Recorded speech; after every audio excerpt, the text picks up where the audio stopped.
Sebelumnya perkenalkan, nama saya Auzan Asad Darilhaq, dengan NIM C140122149 dari kelompok 2 paralel 2. Di sini saya mengambil contoh untuk menyeleksi dari panjang baku ikan itu sendiri.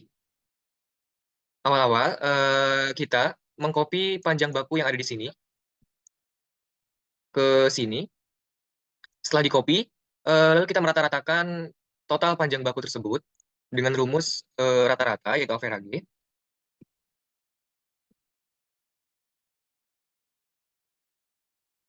Setelah itu ditemukan rata-ratanya sebesar 19,1.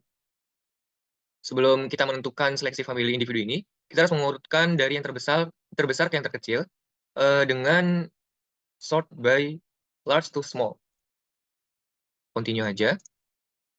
Setelah itu, karena rata-ratanya 19,1, kita bisa menentukan ikan yang pantas untuk seleksi dan yang tidak pantas. Di sini yang sesuai dengan kriteria, yaitu 19, di atas 19, itu ada 20 ya, sampai 20. Karena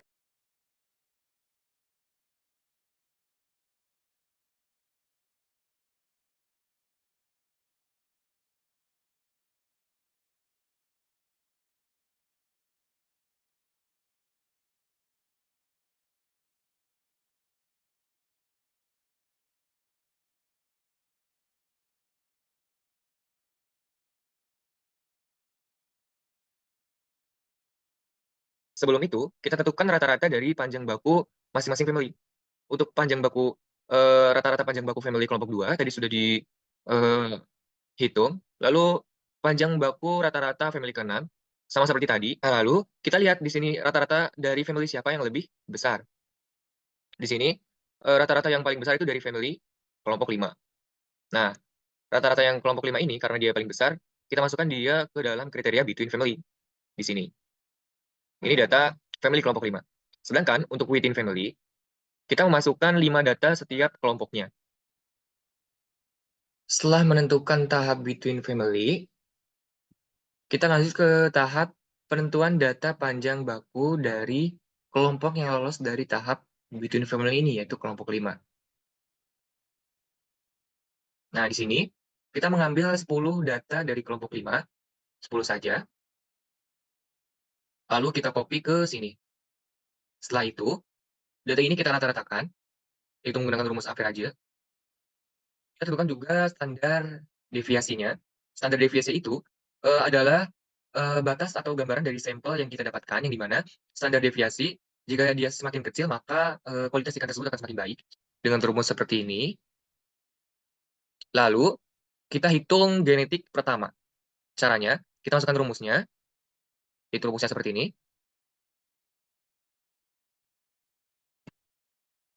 Lalu kita masukkan data dari rata-rata genetik sebelumnya, yaitu genetik 0. Kita kunci datanya agar tidak berubah dengan menggunakan FNF4. Lalu masukkan juga standar deviasinya dengan menggunakan FN F4. Kurung, lalu enter.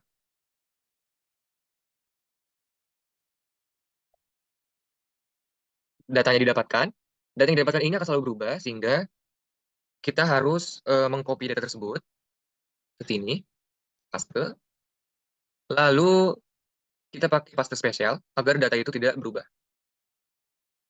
Setelah itu, kita urutkan data ini dari yang terkecil ke yang terbesar. Continue aja. Lalu kita rata-ratakan, didapat rata-rata seperti ini. Nah, untuk seleksinya, kita hanya mengambil 10 data dari genetik 1. Kita copy datanya. Kita paste di sini. Rata-rata yang didapatkan sudah muncul. Kita rata-ratakan seperti rumus sebelumnya. Begitu pula dengan standar deviasinya. Lalu, data ini akan kita pakai untuk genetik kedua. Kita lanjut ke data genetik gain-nya. Bagaimana cara menghitung data genetik gain? Yaitu dengan rumus genetik gain itu sendiri adalah rata generasi T dikurang rata generasi 0 dibagi rata generasi 0 dikali 100. Kita ambil data rata dari genetik 0, itu 19,95, genetik 1,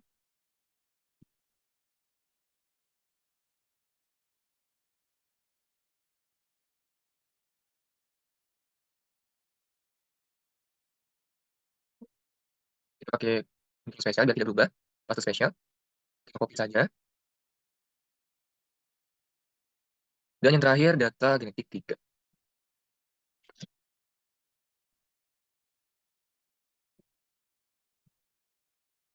Nah, setelah didapatkan data dari genetik 3,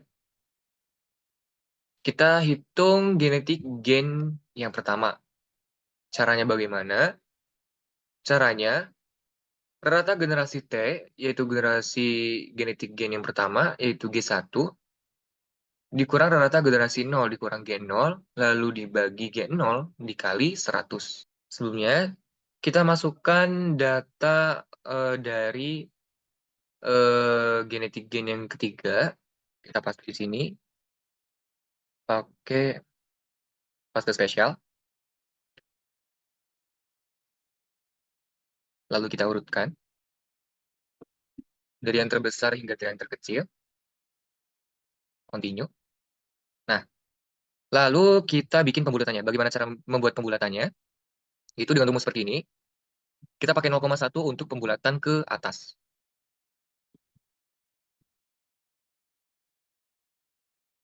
0,1.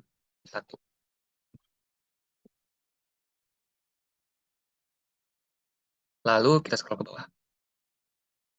Maka akan didapatkan data seperti ini. Lalu, untuk membuat kurvanya, kita diharuskan menghitung nilai yang ada di data yang telah dibulatkan. Itu di sini ada 25. Ini 24. Sini 23. Dan data tersebut sampai yang paling kecil itu 22. Nah, di sini kita hitung berapa banyak 25 yang ada, yaitu dengan seperti ini, countif.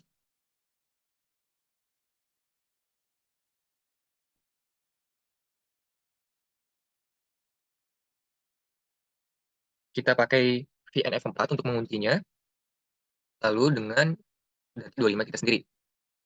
Kurung enter. Ini dapatkan 25-nya 1, lalu kita scroll aja ke bawah. Nah, data yang didapatkan seperti ini.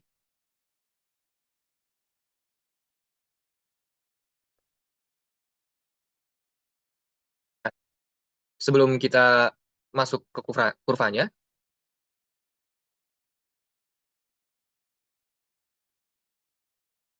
kita hitung dulu data dari X. Kita hitung dulu data dari X yang kita tentukan. Caranya, kita jumlahkan, kita rata-ratakan dari data pembulatannya.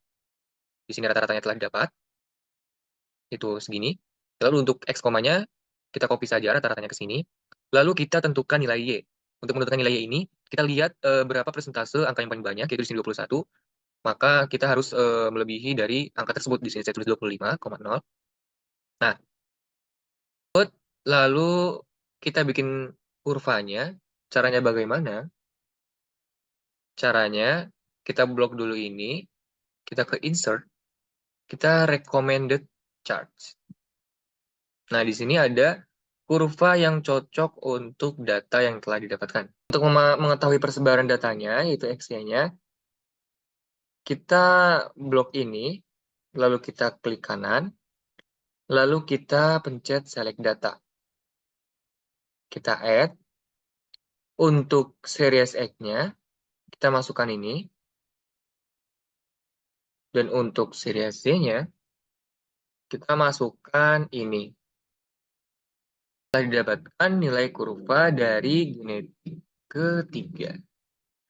Mungkin cukup sekian dari video tugas yang saya sampaikan. Kurang lebihnya mohon maaf. Wassalamualaikum warahmatullahi wabarakatuh.